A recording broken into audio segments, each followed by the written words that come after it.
Uh-oh. Everybody's rolling, right? Yeah.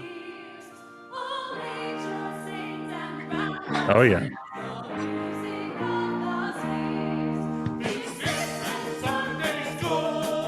Brothers, sisters, siblings, welcome to Penn Sunday School, starring Penn Gillette. My name is Michael Udo. Matt Donnelly, Reddy Ridge, Penn, and I are broadcasting from our separate homes in Las Vegas.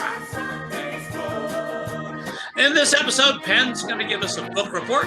We'll talk about a real-life version of Lord of the Flies, and if we've got some time, we'll read some congregation email. Here he is, preaching love, Mr. Penn Gillette. Yeah, this is Penn preaching love. I was distracted during the intro there because I was reading over some viewer mail that I want to get to, but I'm here and I'm preaching the love. And how is everyone doing? You doing okay? We're all loving. Good. We're receiving the love. Okay. I'm looking over these questions from people, and someone said that I was going to talk about the magic Christian, and I never did. Yeah. I think I've come to a point where I can admit that I do not like satire at all in any way. I don't like parody. I don't like satire. I don't like sarcasm. In day-to-day life and discussions, it's kind of sort of okay, but as an art form, I mean, I have to admit, I do not like Dr. Strangelove. I mean, is that a movie you like? I would say when I was young, and especially in college, we used to do a lot of things that we considered satire with our comedy group on campus, Yeah. And I think there's such a key element of this where you have to see the majority of people agreeing with you while some stodgy assholes in power don't. Like, you have to kind of feel like you're addressing something the masses don't get to because they can't speak openly about something or feel like they can't do something, to feel like you're getting a point across. And the key to that is really of an us versus them feeling. Yeah. And I remember reading Steve Martin's book and him talking about how when he was young, he used to think making a joke about anything was like he was braver than the older comedians and he could say whatever he wanted. And then realizing it got harder and harder to joke about taboo things because he knew friends who got cancer or lost a loved one or whatever. And so suddenly being in a gleefully inappropriate didn't give him the same edge as a comedian, Yeah, and what Howard Stern has always said was he couldn't be friends with anybody. We could no longer make fun of them. But, I had a discussion with Damien of OK Go. Yeah. Mm-hmm. And this is way, way back. This is probably 15 years ago. Yeah, we need to clarify you felt this way since pre-Trump. Oh, yeah. This has nothing to do with the current situation. No, not at all. And I felt this way. I think I felt this way all the way back to high school, but it was very hard to admit. As I've said many times, cynical always looks smart. It always looks smart to say, they're just in it for the money. They're just doing this. They're just doing that. And it always makes you look like you have the inside track and you're the grown-up. And you're always wrong. Yeah. The cynical view is always wrong. It's always empty. It's always based on hate. It always misses empathy. And I've always felt that way. I've talked to Bill Maher a lot, and Bill Maher proudly calls himself a cynic. Says that's the way people should be. That's the accurate way to see the world. Cynicism is what it's all about. And I do not agree. I think that cynicism is the easiest, and you always look tough and always look smart. When I see two people discussing something and one person is taking the absolute low road on the way things are going, and the other person's more trying to grab at a Pollyanna end, I always think that the cynical person is hurting their heart. They're doing damage to themselves and to the world around them. And satire and irony, Letterman, not really a sentence on there that isn't ironic on the old Letterman show. Right. And Letterman is brilliant. He does not do the irony because he wants to look smart. He is smart. And he's the best at what he does that there's ever been. But when OK Go came out, and they did that first video, I don't know what year that was, not the one on the treadmills, but the one where they're just dancing. Mm-hmm. And they got, I think it's Damien's sister. Maybe it's Tim's sister, but all the only ones I know from there are Damien and Tim that I only know well. I don't know them. I mean, I know best. I don't know them well at all. But I don't know the others, even Handshake. And one of their sisters is a choreographer. And she choreographed that dance for them. And they worked really hard to learn it and then did it the best they could without a wink and without like, oh, this is stupid, and without putting on stupid costumes. I mean, they were just hanging out there naked, just as naked and as open as they could be, with nothing clever or cute or ironic or cynical about it. They were just dancing to their song and doing the best they could. And they weren't surrounded by, models who were paid to look good. They weren't surrounded by dancers, They were just there doing a dance that their sister had choreographed. And that was so, so powerful to me and to the world. I mean, it's certainly caught on. Everybody knows it. And I remember talking to Damien about that video, and I was trying to place it in love and gentleness and sincerity. And I was going all around the world. And Damien said, we try to do things with no irony. And I went, oh, that's really all you need to say, right? And then he said, it's the hardest thing in the world. Wow. It's the hardest thing in the world to do no irony whatsoever. Because irony is so safe and you look so smart and you can always say something without, and we see everybody using this technique, but also Trump. Maybe I was kidding. Some people say, that idea of saying what you mean as clearly as you possibly can without a wink. And a lot of times when people are sitting around talking, they're judging each other on how funny that was, or whether there was a pun, or whether there was a turn, or whether there was a twist, whether there was clever banter, how much like situation comedy it was. And when someone just speaks from their heart, everything else goes away. And we had every clever video in the world, every video with a ton of money behind it. And then a few guys in their backyard practicing and learning to do a dance in one take by themselves that their sister had worked on, made the whole world crazy. Yeah. The whole world saw that beauty. And then they continue to do it. OK Go continues to do these Rube Goldberg ones and the car one and the flying ones. And they work hard on an idea and try to do it as best as they can.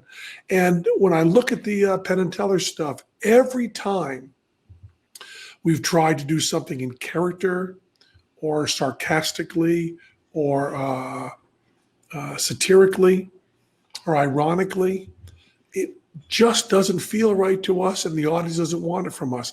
I mean, it's very, very strange, but we do a magic act where we try to lie as little as possible.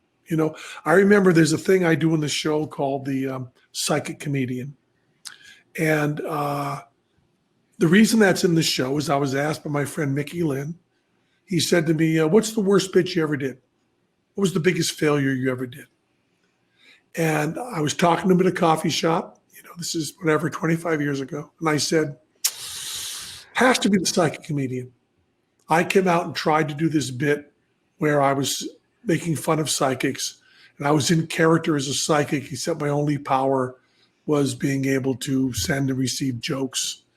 And the audience hated it, and I never got a groove on it, and I really believed there was something in it. And as I talked to him about it, I said, the reason was I never let the audience in. I was always trying to be, this is a gag I'm doing, and, I'm really in character. And I said, what would happen if I tried to do that bit with sincerity, saying, I don't really have psychic powers. There's no such thing. But if you could do it with jokes, it would kind of look like this, wouldn't it? I'm not doing it. But instead of trying to present it as real and have the audience, I know that you know that I know that you know that I know. And I called up Teller and said, or I guess it was our next meeting, I said, I think I want to try psychic comedian again. And it was one of the hardest Teller's ever laughed. You go into our path and you pick the worst bit we ever did. The worst bit we ever did. Now, Teller was kinder than that. He said, the worst bit you ever did. We did stuff together that was worse, but it wasn't true. It was the worst bit we ever did in our career. And I would not give up. And we went back and did it again with sincerity. And it's one of my favorite bits now. Yeah. I just love it. Love doing it. And that's the change. And the Magic Christian, it's not often that I read satire, but the Magic Christian is satire. Terry Southern, who wrote for Saturday Night Live and was one of the writers on Easy Rider, of all things. Mm-hmm. And I think he also did Strangelove. And it's about a really, really rich guy finding out what money means. And I'm writing a book about that. My book, Random, is about a guy who's very, very wealthy. Boy, I just didn't like the satire part of it. I love the images, but I didn't I love the image of the boat, the Magic Christian itself. I love the image of eating parking tickets. I love the image of the whimsical aspect of it I really liked. But the part that was phony political, I just didn't understand. Right. I just understand it. It just didn't seem right. So I don't know. And with Dr. Strangelove, I watched. It's too smug. Yeah, they're just too smug. But have you seen Failsafe? No, I don't think so. Failsafe is a movie done at the same time that deals seriously with the same issue. I feel like you go through phases when you start comedy. I remember being in junior high school and thinking that people that did puns were really funny. And then, 2 years later going, God, I hate that. Yeah. It's part of the learning thing. I think you go through, some people get stuck in that smug phase because it's successful for them. Mm-hmm. And they don't move into the next level of comedy. Well, when you saw Colbert in character, when Colbert was in character, I felt that the real person behind the character was more smug than the character. Yeah. That's what I felt. Yeah, it's interesting you bring both Letterman and Colbert up, because I grew up on Letterman and I became very attracted to the device of satire through Letterman. And then through the regression of the mean, we get Jon Stewart and Colbert and Bill Maher. And the intelligence goes away and the smugness comes in. Yeah, smugness. I remember when, what's his name? The late show host now, the English guy. Corden. James Corden. Remember when Bill Maher did the thing about fat people? Yeah. Yes. And James Corden did an answer to it? Oh, yes. And James Corden had jokes in it. He had jokes in it. Yeah. But he was also really sincere. Yeah. He seems pretty sweet. Yeah. And James Corden, I've only met him a couple times. Yeah, I met him once and he was just great. Jesus. Just really kind, really and nice. Really also really good at everything, Mm-hmm. And to have him answer that with such compassion. I mean, and a couple funny lines, which is, what do you say? We don't all get to exercise as much as Bill Maher does. He gets to do 4,000 calories a day just on being smug. It was something like that. It was a nice little turn. Lloyd wrote in about Magic Christian and says it's one of his favorite movies. The movie I found much better than the book. The movie has a playful quality. Although I got to tell you, it's weird for me. Peter Sellers doesn't speak to me at all. I know people love Peter Sellers, but man, my father-in-law, I think his favorite movie is Being There, which was nothing to me. Right. And I don't know, something about Peter Sellers. There's not and I'm not talking about the fact that he did the Indian character that's so out of our sensibility now. I mean, it is out of our sensibility now. You'd never allow it now, and probably shouldn't. But it's not that. It's characters always. I mean, not even to talk about why you'd make a movie out of Lolita when the whole thing is about the written word to me. So the Magic Christian. Well, there's an answer to that. What's that? That he wants to do a sexy thing. Yeah. Well, the Magic Christian, when they have Raquel Welch in her outfit with a whip and the galley rowers all being topless women rowing the cruise ship, pretty hard to beat that. Much sexier than Lolita by leaps. When I read Lolita, I found nothing sexual about it. I found it just about the words. It seemed like almost a poem, almost divorced of ideas, or mostly an idea about the United States. Nabokov talking about speaking in a different language, not the language he was brought up with. Doing that thing about English just seemed to, his enjoyment of the language was so great. And I didn't read Lolita for a long time because I said, I don't care. The attraction of underage people, I just don't relate to. As I've said many times, the 3 most overrated things in the world, right? Pickup trucks, banjo music, and teenage girls. 3 things that I just go, I don't know why you want a pickup truck. I don't know why you want to hear the banjo. I guess Steve Martin can explain a little bit of the banjo to me, but pickup trucks and teenage girls, no one has been able to crack that code for me. I also, I kind of want to talk about Letterman's irony. I mean, we're all trying to defend him anyway, so it's not like we need this, but I think part of it was like which direction it points at, right? There's a layer that points the other way with irony, right? That lets you kind of hedge your bets on an argument where I can point at you without having to defend anything on my own thing. Mm-hmm. Whereas Letterman's irony was like, he shouldn't be there. That was his irony. Is that like, he's not the guy you should give this talk show to. He's not the kind of person who gets this kind of platform. And I think that's where it pointed the other way of like, that's or any stage for that matter. Exactly. So like you rooted for him because of it. So the more inept he was at being a talk show host, the more you loved him for it.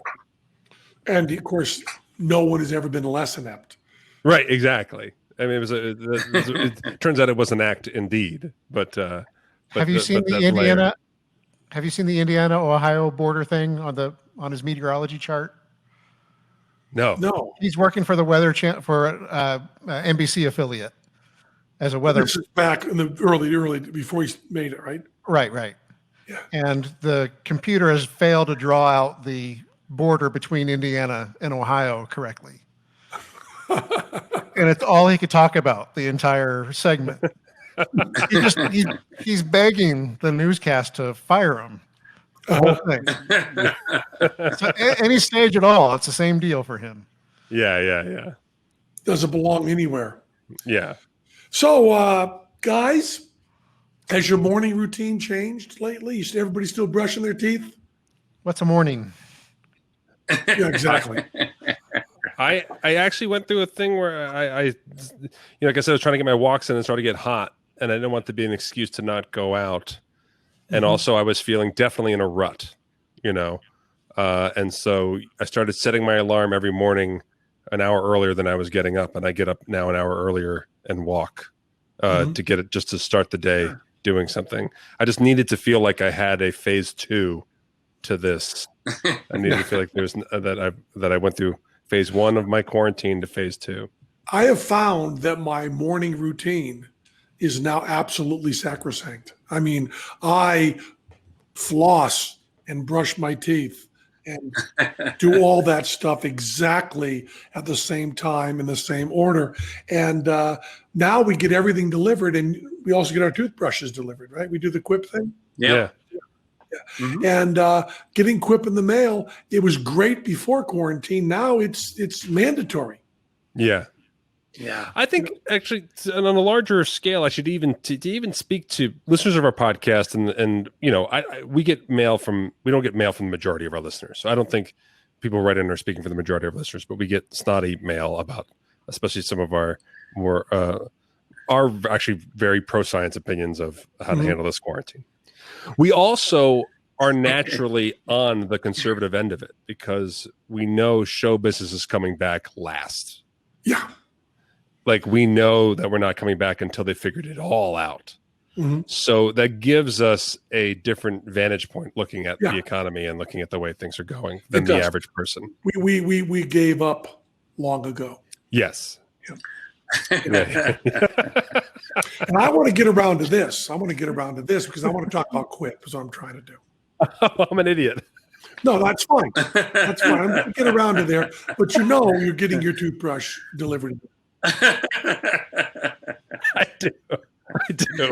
Hey, Matt. It's because Matt, we're going to do an my segue was so natural and comfortable. It was beautiful. It was really nice. Really nice. He didn't see it coming at all. Hit him in the side of the head. 75% of us use old, worn out, ineffective toothbrushes. Do you know what they say about that, Matt Donnelly? Yeah, I read an editorial in the Wall Street Journal. With good habits.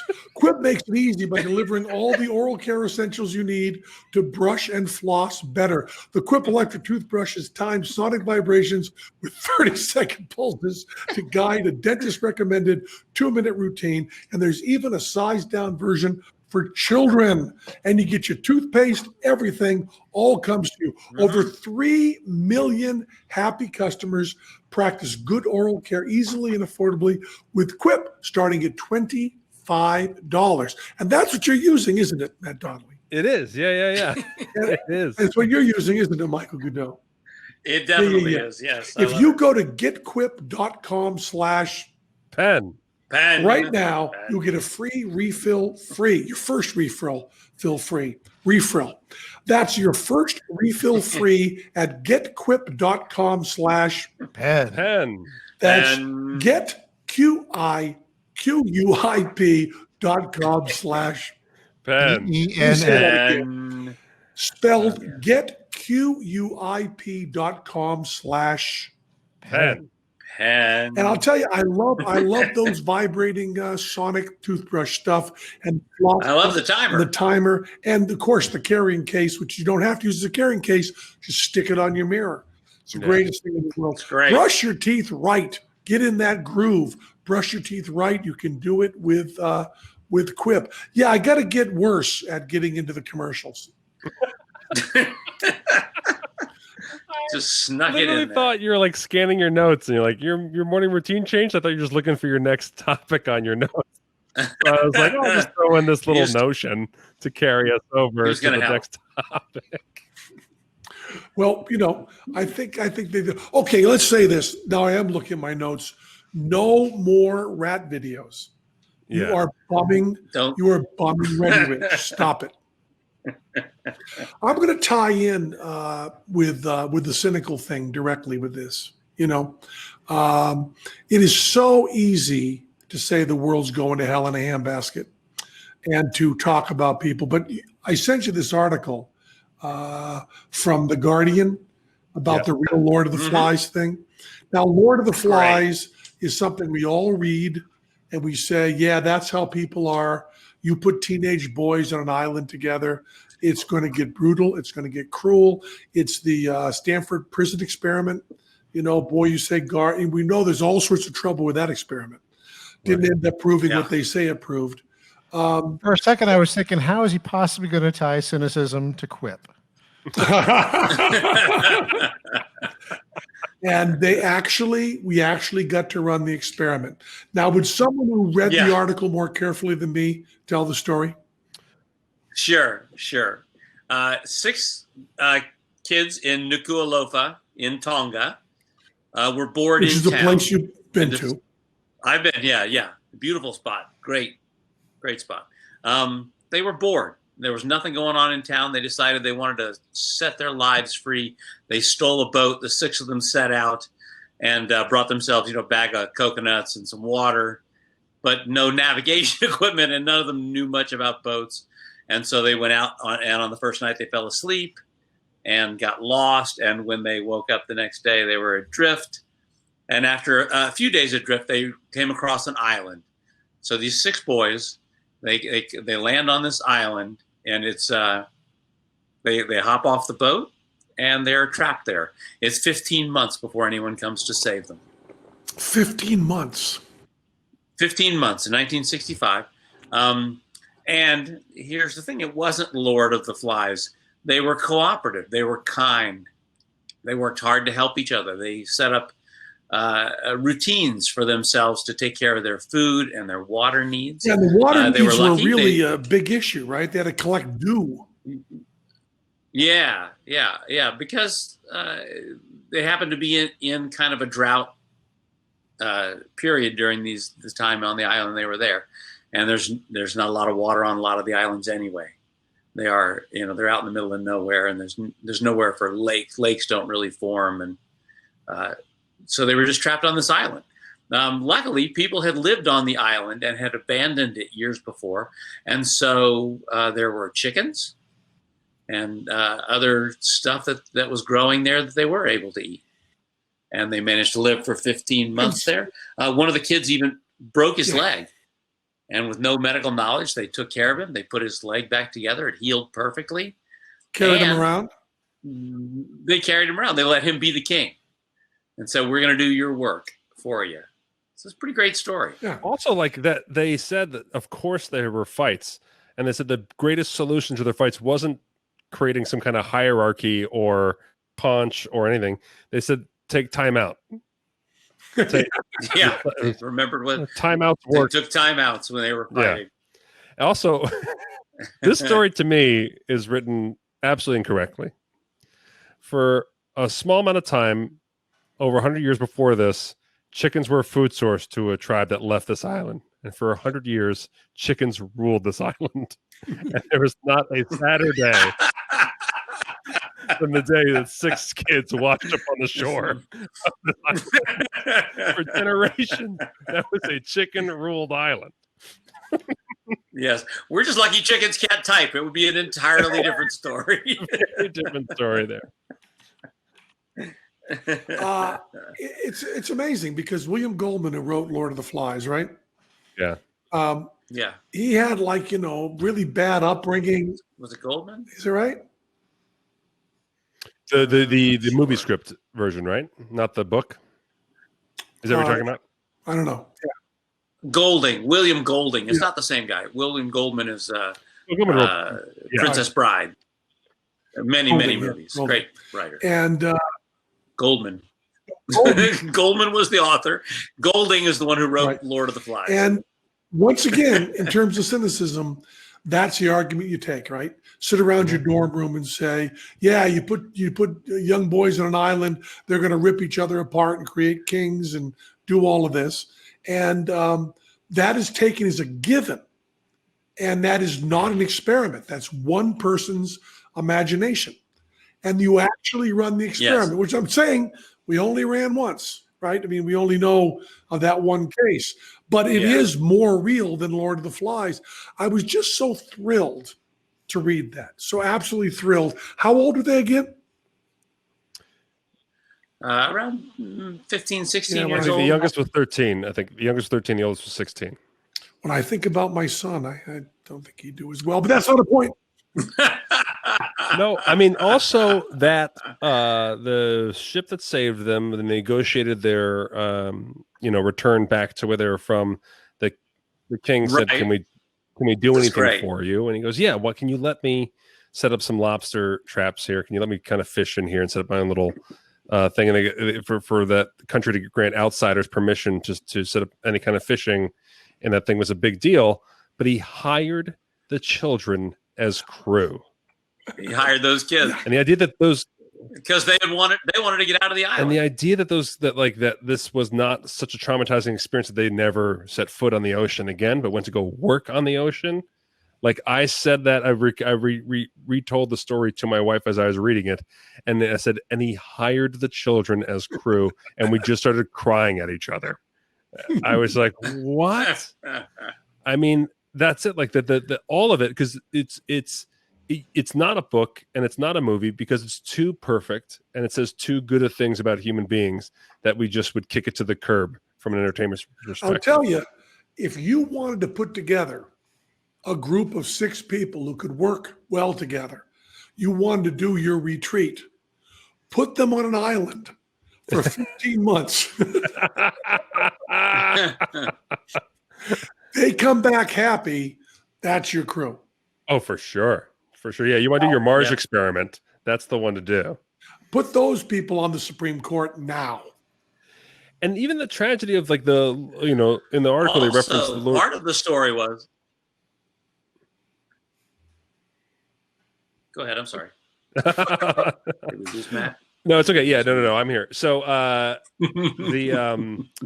the guy who created Survivor credited Lord of the Flies for how he created that, and like Survivor was the one that put reality television on this huge stage, and all these other reality television shows were created just to show how awful humans would be to each other under the right circumstances.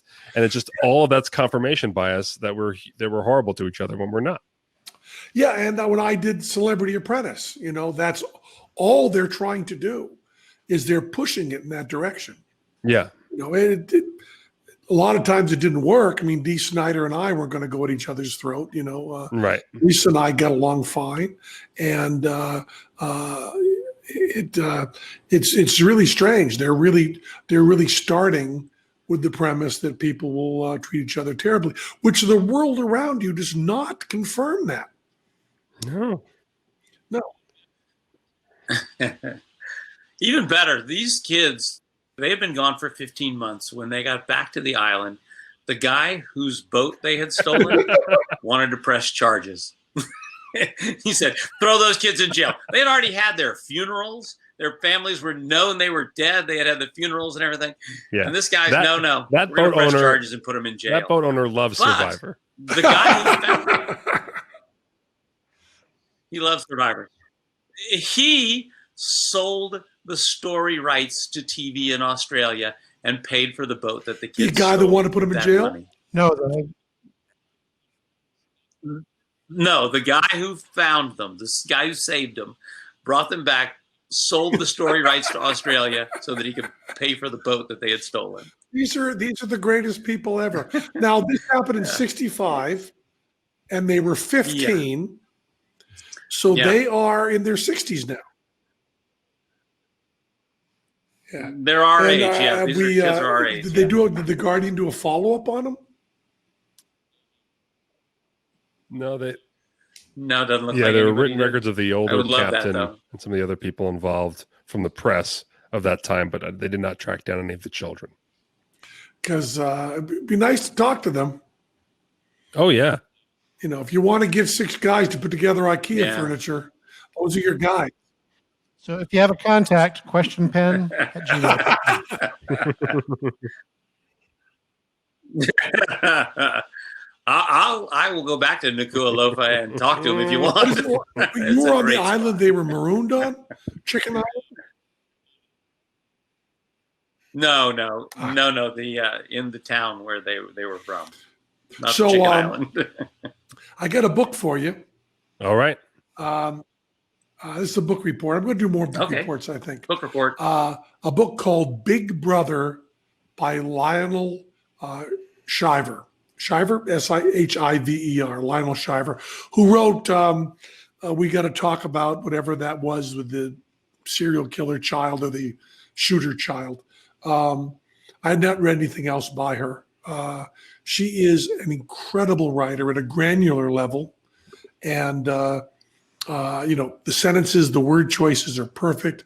She's funny. The characters are great. And also the overarching plot is wonderful. I've been reading all detective novels because that's what I'm trying to write now. So I was kind of in that whole head. And this book really pulled me out of that in a beautiful way. Here's the premise.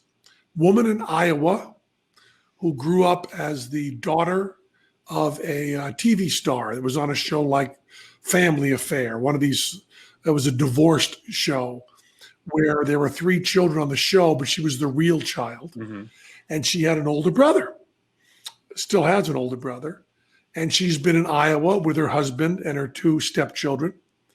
And the husband, her big brother, Edison, who is the title character of the Big Brother, calls up and says, can I come visit you in Iowa?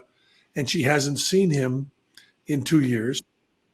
And he arrives in and he has put on 200 pounds.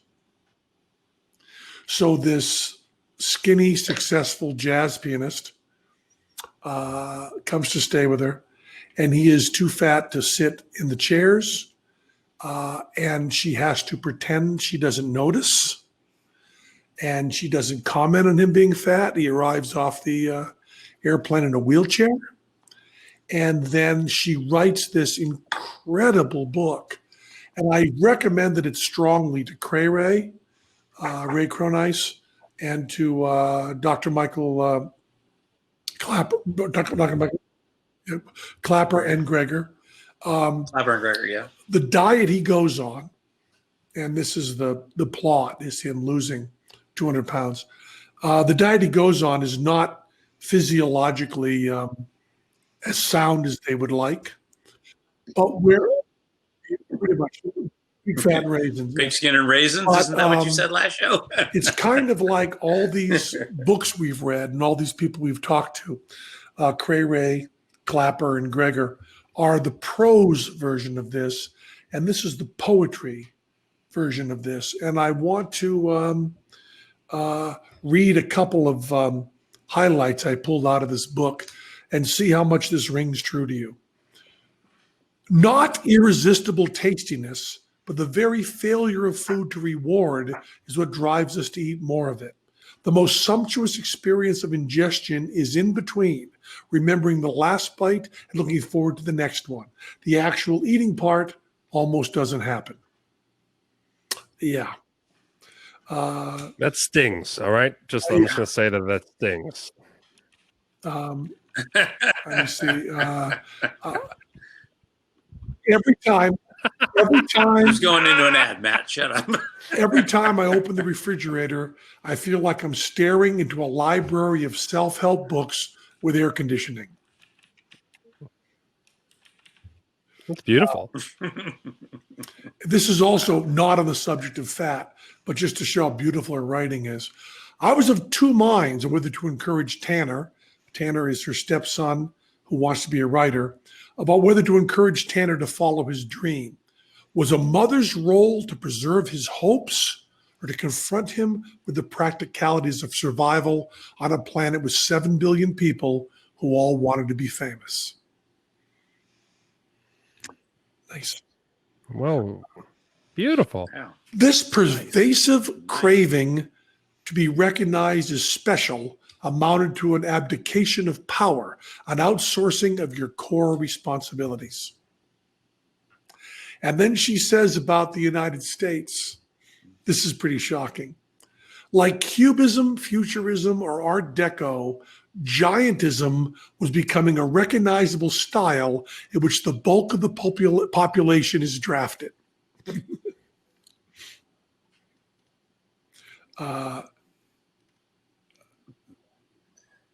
Let me see if there's another one here. Personally, I think you eat so much because you don't enjoy your food, not because it's so satisfying you can't stop.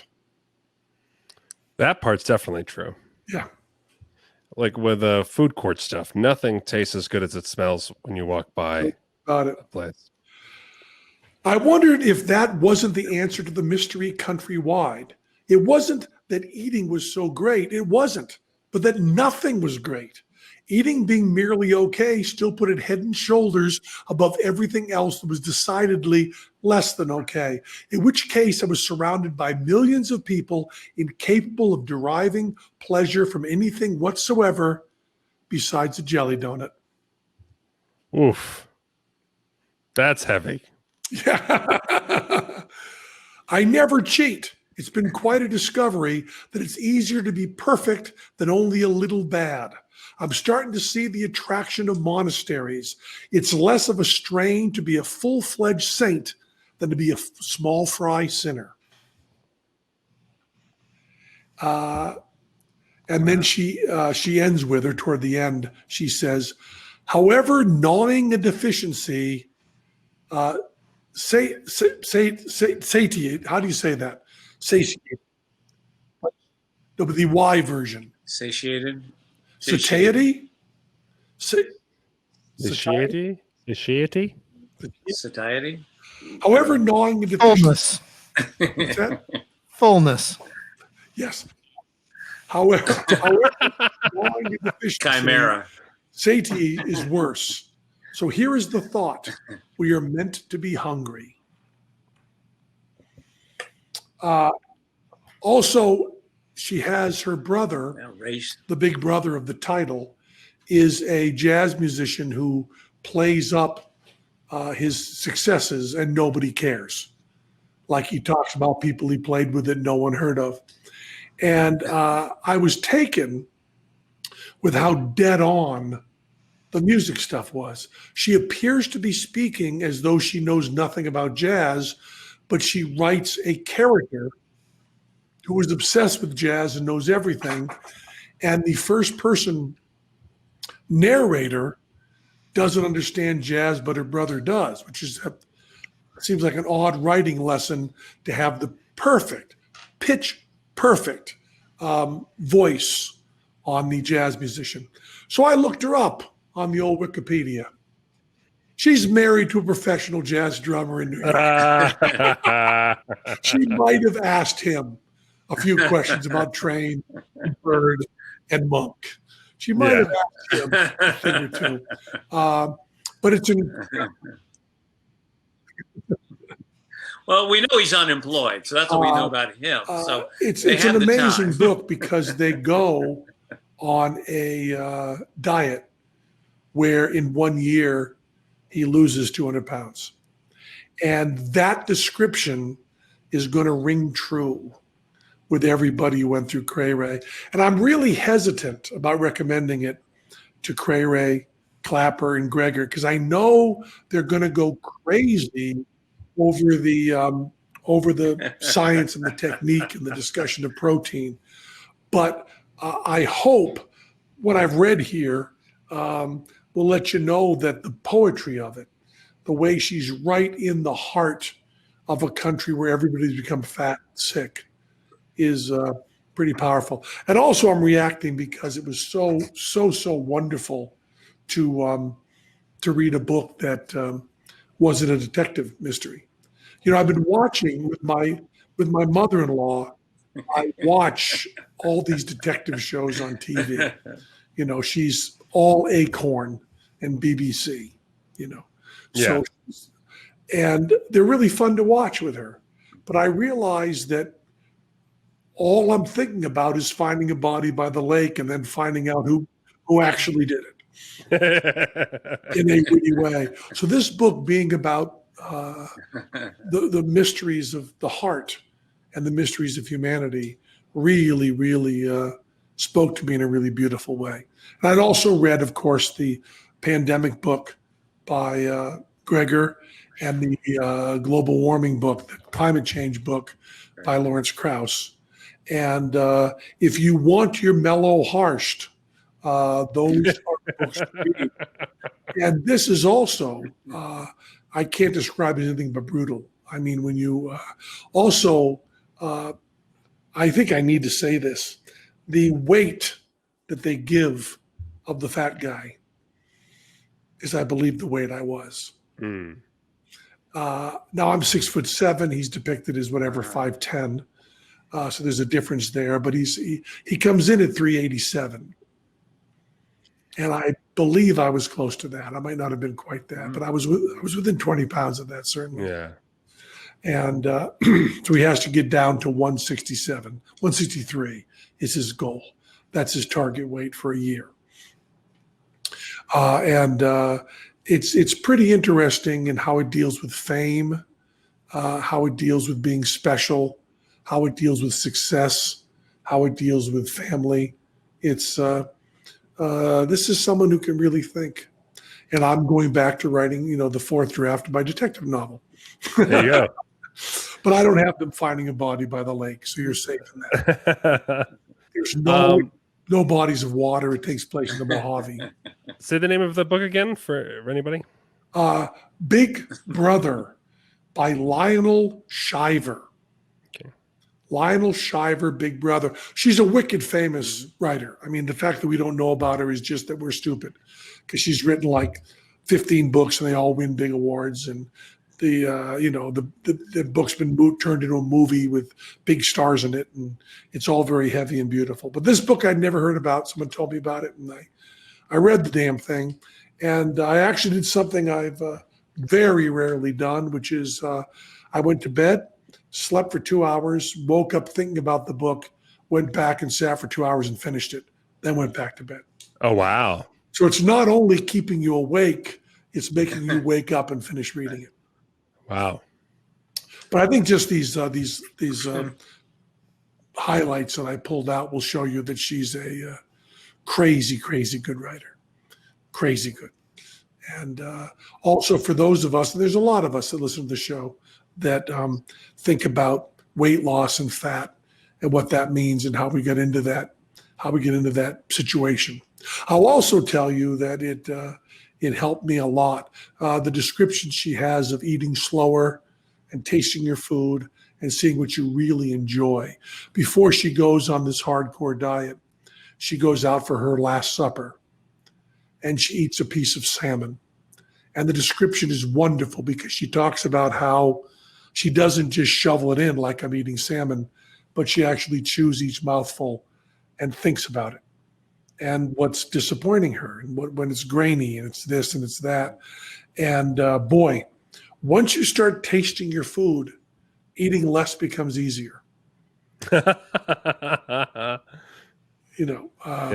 I am a glutton. I eat fast. I eat furious. I try to eat as much as I possibly can. When I have a food that I like, I don't want to be full. I want to keep shoveling it down. And all of these things built into us, it's good to be aware of those. So I just wanted to point that out. I like giving book reports. Let's get more book reports. I got to read the books. That's the problem. Oh yeah. But I try to read. I'm now reading like 3 hours a day, so I get through them in pretty good time. Hey, we the world I forgot to bring this up off air for the outline, but I think the world lost another aristocrat this week. Oh yeah, Fred Willard. Oh yeah, boy, Fred was good. And speaking of tying it all back together, I'm going to go back on everything I said. As Fernwood Tonight. Yep. Which can only be seen as parody and satire. Yeah. And irony. Martin Mull and Fred Willard doing Fernwood Tonight are just creating all comedy in the 80s and 90s. Yep. I mean, you do not have Letterman without Fernwood Tonight. You certainly don't have Colbert. You don't have Jon Stewart. It all comes from Martin Mull and Fred Willard, who was in The Aristocrats and who was wonderful. Fred Willard was fascinating because we did, he's very famous for improvisation. Yeah. In all the Chris Guest movies. And we went over to shoot Fred Willard doing The Aristocrats, doing the joke for our movie where 100 comedians tell the same joke, the same filthy joke. And Fred Willard was out by his pool. He greeted us and went out to his pool with his ass caught and his smoking jacket. and we got our cameras set up, which, with us took 2 minutes, and no lighting. He's outside. And he began doing his version with me asking him questions about the whole thing. And he did it. And while he was shooting, his wife yelled from the kitchen to ask him if he wanted a drink, and he answered her back and then went on. And we finished, and it was great. It was fabulous. And I said, want to take another run at it? And he said, okay. And okay, let's go. And I asked him the question, and he did it again. And at the same line, his wife yelled the same question about the drink. And he did it the same way, and he finished it. And it reminded me very, very much of when Billy Gibbons of ZZ Top told me he went down to record. I think it was Eliminator. They recorded in Nashville with the Nashville Cats. I think I've told this story before, but it's apropos. And so Billy and the band, Billy, Dusty, Frank, with these Nashville Cats, do one of the tunes. They give them the changes, and they do the tune, and they finish it, and it was great. And Billy says, okay, let's try another one. And the leader of the band says to him, what do you want different this time through? And Billy says, I don't know, let's just try it again. He said, well, if you don't tell us to do something different, it's going to be note for note the same. That was Fred Willard. He knew the gag he wanted to do, which means when you look at him with Christopher Guest doing improvisation, it's a little different than what people think of as improvisation. Definitely. It's kind of like almost like a magician more than a true improvisation.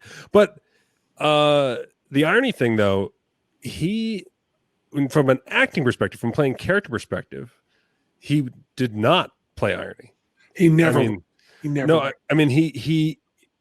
No, I mean he steals the show. There was no of, wink. There was Best no in sense Show of it. as the announcer of the dog competition by being relentlessly curious as a guy who has no business announcing a dog event. And all the comedy comes from him just having genuine questions about dogs to the dog expert. And it is just awesome. Is it the difference here in that it's entirely devoid of cynicism? Yeah. Part of the reason why you can't see the difference between it's hard to figure out where the line is between Fred Willard the character and Fred Willard the person. Well, Fred Willard went undercover and never came out. That's the part that, Martin Mull explained to me that's so crazy. Mm-hmm. You go over Fred Willard's house. His wife is dead now too, but we met his wife. And they are living as a Midwestern Corn Belt couple, right? And that is the way he is. And all the knickknacks on the shelf and everything are just that. And I talked to Martin Mull, and Martin Mull said, oh, no, he was a Lenny Bruce kind of rat-a-tat stand-up comedian doing really edgy stuff. And then sometime in the 60s, he decided to go into character and never come out. But isn't what he's saying there is, aren't people hilarious, and isn't that lovely? Yeah. And his wife does it too. Yeah. So when it's like he's the character in that. And Martin Mull said, doing improvisation with Fred Willard, which of course Martin Mull has done as much as anybody, because although he did all those movies with Christopher Guest, Fernwood Tonight and America Tonight were nightly shows. So he was doing it constantly. And Martin Mull said, I love this. He said, doing improvisation with Fred Willard is like following someone in your car who doesn't use turn signals. He said, there's that thing you get in improv where someone makes a little bit of eye contact or holds just a little bit longer, and you kind of know where they're going, and you kind of know what it's about, and you kind of know they got something. He said, Fred gives you nothing. Fred is just there in the scene doing what he's doing, and it's completely airtight. My children love Jack Black, and Jack Black is a fabulous guy. I've only met him once, but he's wonderful. But Jack Black, in every character, you always see some Jack Black underneath it. Yeah. There's always some wink going on. But Fred Willard, man, he would not, you could waterboard him and he wouldn't tell you he got the joke. He just did not let anyone know he was in on the joke. Nope. Just completely fabulous. And also so kind and so gentle and so not smarmy. And he came to our show not too long ago. By not too long ago, I'm talking my new time frame, but probably 10, 12 years ago. And came backstage and just kind and sweet and focused and just brilliant. Thanks so much for bringing up Fred Willard. Yeah. Because he will be missed. And I believe his death not related to COVID-19 as far as we can tell. No, it's said natural causes. Yeah. 86. So, 86 years old, yeah. Well, Fred Willard was so funny. And I was so shocked to work with him on The Aristocrats and see that he just had, and he may have probably told his wife, interrupt me on this line. I got this bit I want to do. And he probably did improvise it the first time through and then just had it nailed. Yeah. You know what I mean? There's that way of looking at it too. No, for sure. Yeah. So anyway, he didn't. Fred Willard is an inspiration to all of us, and it's really nice to dig around in the cynicism, irony, satire thing. Gene Shepard, the radio guy who wrote Christmas Story. Yeah. Gene Shepard was Story. really interesting because Gene Shepard, I saw him speak when I was in high school. I got to the college. He was doing a class at the college, and I snuck into it at UMass. And I did that a lot in high school. And Gene Shepard said a sentence I still remember so deeply. He said, "Don't make fun of anything unless you love it." Which is maybe what we're talking about with Fred Willard. Yes. I think it's important. That's the whole, back when we talked about this with roasts, the key to roast was the love of everyone had for each other. And if you don't truly love the person you're making fun of. Stephen Colbert does not love the right-wing Stephen Colbert character. No, and I think that's why he was also happy to get rid of it. Yeah. Right. And I think that Fred Willard, probably every character he's ever played, he's loved. Oh, yeah. And even that whole crew, the whole Christopher Guest crew, Catherine O'Hara and those guys, they just don't flinch. And then I don't think there's nothing about Christopher Guest that wanted them to make fun of anyone they were portraying. Right. Yeah. It's pretty beautiful stuff. And good. So that's someone, I want to throw this in. Someone says that he and his fiance are fighting over, they're arguing over last names. They're about to get married. He thinks she should traditionally take his last name. She wants to keep the name she had, and he wants advice from me. My wife and I did talk about it, and our solution was to take her family name, which is Zoltan, and use that as our son's first name. And so we did not do a hyphenate. I will tell you the most interesting one of these solutions that I know, which is fabulous, is when Bob Corn Revere married his wife, Sigrid Fry. They did not want to hyphenate for their children because Fry Corn is stupid and Corn Fry is stupid. And they had both published. So the question was not what names they would use because she had to publish under Fry and he published under Corn.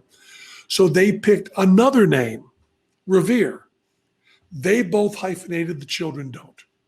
So their children all have the last name Revere, and she is Sigrid Fry Revere, and he is Bob Corn Revere. And that's a pretty nice solution.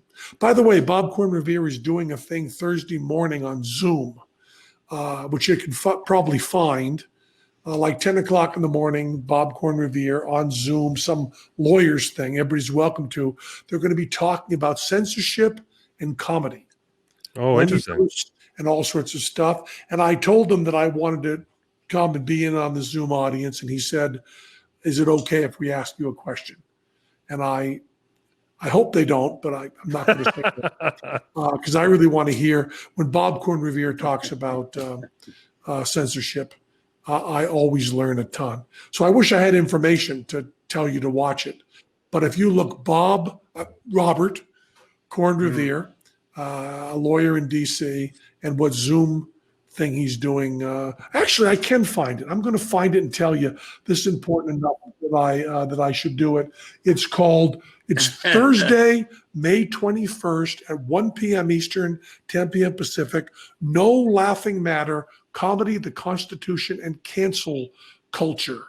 It's Bob Corn Revere, Professor Sophia McLennan, Penn State author, is Satire Saving Our Nation, Mockery in American Politics, and it's all on Zoom. I guess, I don't know if I'm supposed to give the meeting ID or what I'm supposed to do. That might be something that's only for me. I don't know. But you can find that on Zoom, No Laughing Matter, Comedy, the Constitution, and Cancel Culture. And we've gone really long. That was Penn Sunday School. It's my fault because of the Quip ad. Cha-cha-cha.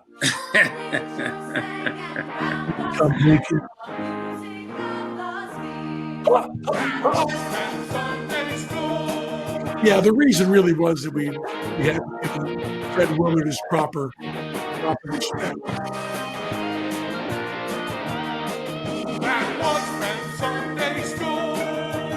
Coming up next week, the week after. Next week. Next week, Dr. Grigger? I think so. Oh, boy. We love you. We love you.